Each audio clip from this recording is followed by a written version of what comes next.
खुलुमबाय बेयो बड'लेण्ड इंखं टेलिभिजन दिनै 17 अक्ट'बर 2021 रबिबार खालि सानसेनि बरादखौ नोंथांमोननि खाथियाव लाबोदों आं सदानन्द दैमारिया।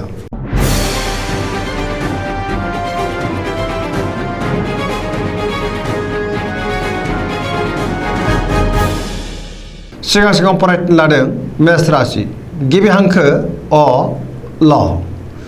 दिनैनि साना जोबोर मोजां, जेरावबो गोजोनै थानो हागोन, बयजोंबो अनसायजागोन, गुबुननि हेफाजाब मोनगोन, जेरावबो देरहासार जागोन, मावनो लानाय खामानिखौ थि समावनो आरो गोरलैयैनो मावफुंनो हागोन, गोसोखौ जोबोर गोजोननाय मोनगोन, देहाया दिनै मोजाङैनो थागोन, बहानिफ्रायबा मोजां खौरां फैनो हागौ, रांखावरियाव जोबोर मोजां होनजायो, गोबां धोन आरजिनो हागोन, मोननो गोनां धोनखौबो दिनै मोननो हागोन, बेफार फालांगियाव मोजां मुलाम्फा मोनगोन, सोरबा लोगोनि हेफाजाब मोनगोन, न'खराव दिनै बिसि फिसायनि गेजेराव अनलायनाय फैगोन, बिदा फंबायजों मोजां सोमोन्दो थागोन, बिमा बिफानि अननाय आरो बोरखौ मोनगोन, बहाबा थांनांगौब्ला दिनै जोबोर मोजां आरो मोजाङैनो हान्थिनोबो हागोन, गुबुननि गोसोखौ गोरलैयैनो बोनो हागोन, गोसोनि बोलोआ बांगोन, समाजाव गोबां मान मोनगोन, लाइमोनफोरा मोजां खौरां मोननो हागौ, गोसोआ दिनै जोबोर रमान्टिक जागोन आरो गावबा गावनि गोसोनि साननायखौ फोरमायलायनोबो हागोन, फरायसाफ्रा फरायनायाव गोसो दुंखांगोन, पजिटिभ एनार्जिनि गोहोम गोग्लैगोन, सरासनस्रायै दिनै साना जोबोर मोजां आरो मोजाङैनो बारग'लांगोन।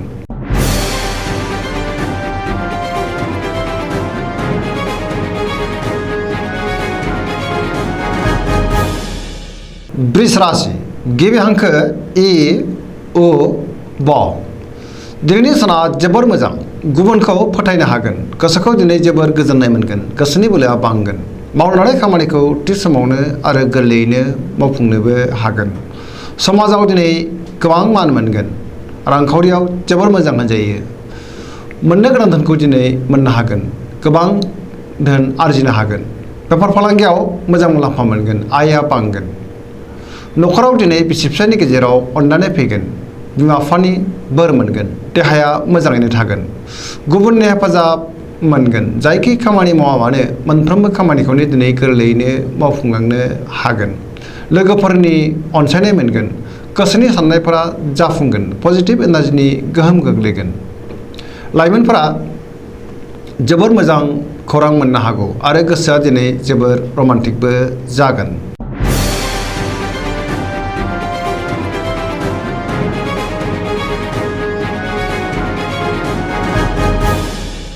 मिथुन राशि गिबि हांखो क स। दिनैनि साना जोबोर मोजां, बयजोंबो मोजां मोनजागोन, सुथुरा जेनगोन, गोसोखौ दिनै जोबोर गोजोननाय मोनगोन, गोसोआ जोबोर खुसि जागोन, देहाया मोजाङैनो थागोन, रांखावरियाव दिनै जोबोर मोजां होनजायो, मोननो गोनां धोनखौ मोननो हागोन, आयआ बांगोन, गोबां धोन आरजिनोबो हागोन, आरजिनाय धोनखौ दोनथुमनोबो हागोन, बेफार फालांगियाव मोजां मुलाम्फा मोनगोन, न'खराव बिदा फंबायजों मोजां सोमोन्दो थागोन, गावजों गाव अनलायनाय फैगोन, समाजाव दिनै गोबां मान मोनगोन, गोसोनि बोलोआ बांगोन, मावनो लानाय खामानिखौ थि समावनो मावफुंनोबो हागोन, सोरबा लोगोआ हेफाजाब होगोन, सोरजोंबा बाख्नाय जानो हागौ, गुबुनजों मोजां सोमोन्दो लाखिनो रोंगोन, लाइमोनफोरनि गोसोआ दिनै जोबोर रमान्टिक जागोन आरो गावबा गावनि गोसोनि साननायखौ फोरमायलायनोबो हागोन, पजिटिभ एनार्जिनि गोहोम गोग्लैगोन, जेरावबो जाफुंसारगोन, सरासनस्रायै दिनै साना जोबोर मोजां आरो मोजाङैनो बारग'लांगोन।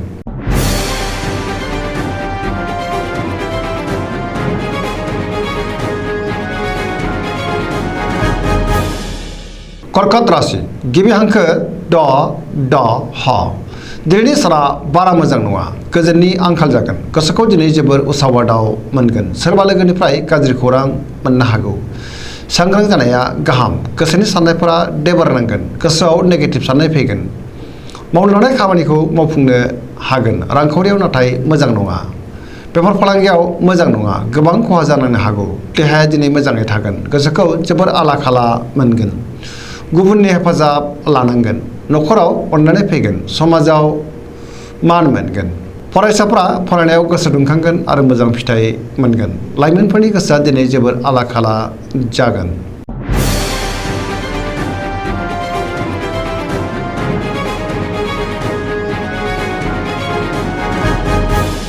सिंह राशि गिबि हांखो म ट। दिनैनि साना मोजां आरो गाज्रिनि गेजेरजों बाबेनलांगोन। गुबुननि थाखाय नाङा फाङा जेंनायाव गोग्लैनांनो हागौ। गोसोआव बेले बेजे साननाय फैगोन। मावनांनाय खामानिखौ थि समावनो मावफुंनो गोब्राब जागोन। नेगेटिभ एनार्जिनि गोहोम गोग्लैगोन। सोरबा लोगोनिफ्राय हेफाजाबखौ मोननो हागोन। बहाबा दावबायहैनो खाबु मोनगोन। रांखावरियाव मोजां, नाथाय नाङा फाङा खरसायाबो बांगोन। बेफार फालांगियाव मोजां मुलाम्फा मोनगोन। गोसोनि साननायखौ गुबुननो फोरमायनो हागोन। न'खराव अननानै फैगोन। समाजाव मान मोनगोन। गुबुननि गोसोखौ बोनो हागोन। देहाया दिनै मोजाङै थागोन, नाथाय अब्लाबो जानाय लोंनायाव सांग्रां जानाया गाहाम। न'खराव सोरबा सासेनि देहाया मोजां थानाय नङा, सोरबा लोमजानो हागौ। गुबुननि थाखाय जिंगाया बांगोन।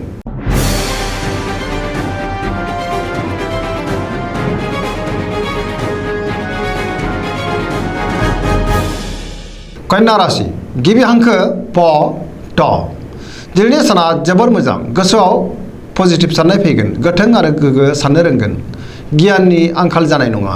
जेरावबो जाफुंसारगोन। रांखावरियाव जोबोर मोजां होनजायो, नाथाय खरसायाबो बांगोन। बेफार फालांगियाव जोबोर मोजां मुलाम्फा मोनगोन। देहाया मोजाङैनो थागोन। अब्लाबो नाथाय जानाय लोंनायाव सांग्रां जानाया गाहाम। गोबां सुबुंखौ लोगो मोनगोन। न'खराव बिसि फिसायनि गेजेराव अनलायनाय फैगोन। गोबां खामानियाव मुखुब थागोन। सोरजोंबा गोबां अनजानानै गोसोखौ दिनै जोबोर गोजोननायबो मोनगोन। पजिटिभ एनार्जिनि गोहोम गोग्लैगोन। सोरनिबा सायाव गोबां फोथायनाय आरो अननाय फैगोन। सरासनस्रायै दिनै साना जोबोर मोजां आरो मोजाङैनो बारग'लांगोन।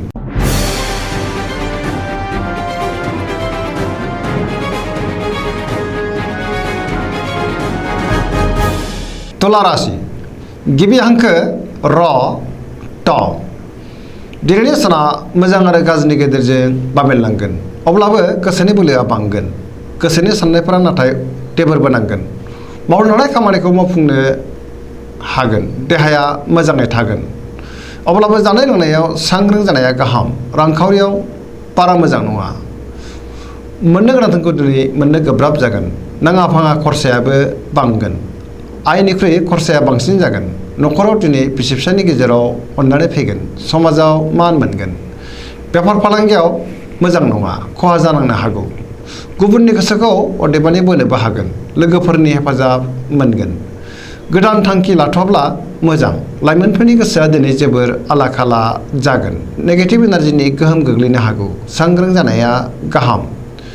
गोसोआव गोजोननाय गैयैबो जागोन।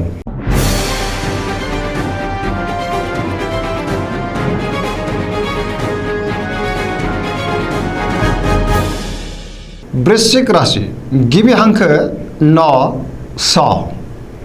दिनैनि साना जोबोर मोजां। बयजोंबो अनजागोन आरो गावबो गुबुनखौ अननो रोंगोन। समाजाव लोगो लेवा बांगोन। सोरबा गोजाम लोगोजों बहाबा लोगो मोनज्लायनो हागौ। गोसोआव गोग्गो साननाय फैगोन। मावलांनाय खामानिखौ थि समावनो आरो गोरलैयैनो मावफुंनो हागोन। गुबुननिफ्राय हेफाजाबबो मोनगोन। गोसोनि साननाय आरो लुबैनायफ्रा मोगथाङाव जाफुंगोन। गोसोनि बोलोआ बांगोन। गुबुननि गोसोखौ गोरलैयैनो बोनो हागोन। समाजाव दिनै बयजोंबो अनजागोन आरो मोजां मोनजागोन। न'खराव अनलायनाय फैगोन। रांखावरियाव जोबोर मोजां, नाथाय खरसायाबो बांगोन। बेफार फालांगियाव जोबोर मोजां मुलाम्फा मोनगोन। देहाया मोजाङैनो थागोन। गुबुननि हेफाजाब मोनगोन। फरायसाफोरा फरायनायाव गोसो दुंखांगोन आरो मोजां फिथाइ मोनगोन। लाइमोनफोरा जोबोर रमान्टिक जागोन। पजिटिभ एनार्जिनि गोहोम गोग्लैगोन। सरासनस्रायै दिनै साना जोबोर मोजां आरो मोजाङैनो बारग'लांगोन।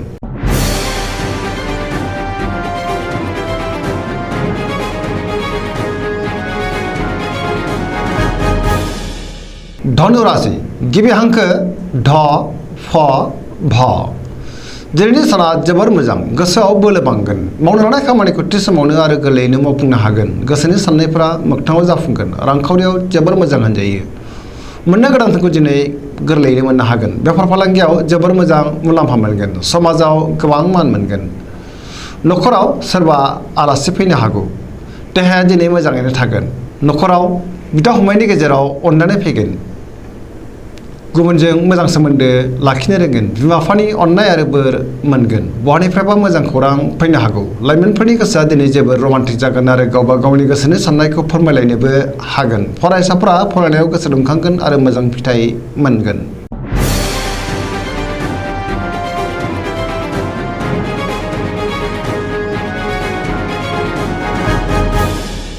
मकर राशि गिबि हांखो ख ज दिनैनि साना बारा मोजां नङा गोसोनि साननायफ्रा देबार नांगोन सिगांनि बबेबा आद्रा खामानिखौ दिनै मावफुंनो नाजायोब्लाबो हानाय नङा गोब्राब जागोन रांखावरियाव मोजां नाथाय खरसायाबो बांगोन मोननो गोनां धोनखौ दिनै मोननो हागोन बेफार फालांगियाव मोजां मुलाम्फा मोनगोन गुबुनजों मोजां सोमोन्दो लाखिनो रोंनाय नङा मावनो लानाय खामानिखौ थि समावनो मावफुंनो गोब्राब जागोन नाङा फाङा गोबां हेंथा नुजानो हागौ सांग्रां जानाया गाहाम गोदान खामानिखौ आखाइ होजेननो हानाय नङा न'खराव बिसि फिसायनि गेजेराव एना एनि फैनो हागौ बिदा फंबायनि हेफाजाब मोननाय नङा सेंग्रा सिख्लाफ्रा गावबा गावनि गोसोनि साननायखौ फोरमायलायनो हागोन फरायसाफ्रा फरायनायाव गोसो दुंखांगोन आरो मोजां फिथाइ मोनगोन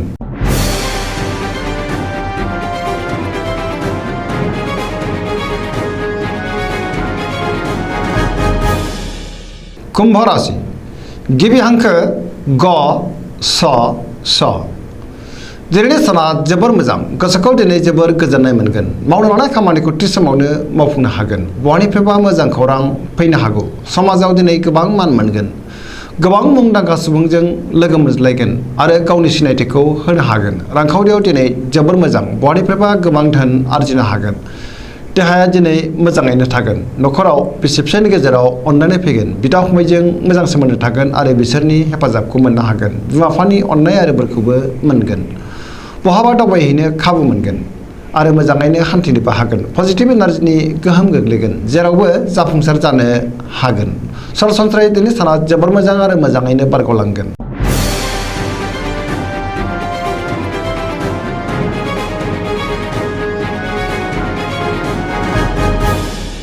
मीन राशि गिबि हांखो ड स दिनैनि साना मोजां आरो गाज्रिनि गेजेरजों बाबेलनांगोन गोसोआव अब्लाबो पजिटिभ साननाय फैगोन गोसोनि बोलोआ बांगोन गावनि गोसोनि साननायखौ गुबुननो फोरमायनोबो हागोन देहाया मोजाङै थानाय नङा देहाखौ लोरबां मोनगोन जानाय लोंनायाव सांग्रां जानाया गाहाम रांखावरियाव मोजां नाथाय खरसायाबो बांगोन बेफार फालांगियाव मोजां मुलाम्फा मोनगोन सोरबा लोगोआ थगायनो नाजागोन सांग्रां जानाया गाहाम गोसोनि बोलोआ अब्लाबो बांगोन सोरजोंबा बाख्नाय जानोबो हागौ लाइमोनफोरनि गोसोआ दिनै जोबोद रमान्टिक जागोन आरो गावबा गावनि गोसोनि साननायखौ फोरमायलायनोबो हागोन फरायसाफ्रा फरायनायाव गोसो दुंखांगोन आरो मोजां फिथाइ मोनगोन दिनैनि राशि फरायनाया एसेनोसै जोबनायाव बेखौनो खावलायो जाहाथे नोंथांमोना सानफ्रामबो जोंनि बे बड'लेण्ड इंखं टेलिभिजनखौ नायबाय थायो आरो साबस्क्राइब खालामो लोगोसे लाइक खालामो आरो शेयार खालामो